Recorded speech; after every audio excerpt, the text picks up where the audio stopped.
Welcome to Samba Samba. Enjoy the video. In this video, I will show how to make muffins not stick, updated. Grease or line your tins before you start, and preheat the oven to the right temperature. Use room temperature eggs and dairy for an even batter and fold gently to keep air. Fill tins properly and test for doneness with a toothpick. Finish by cooling briefly before removing to keep tops intact and avoid tearing. Start by measuring flour with a spoon and level it off for accurate texture that won't cling. Combine wet and dry ingredients gently. Overmixing makes gluten that causes sticking. Consider a tablespoon of oil or melted butter to the batter for extra release and softness.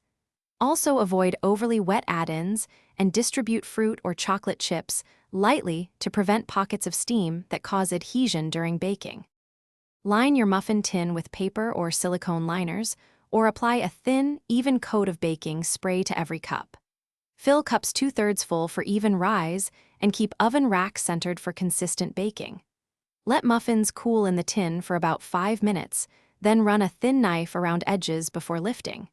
If sticking persists, verify your oven temperature with an inexpensive thermometer and adjust accordingly.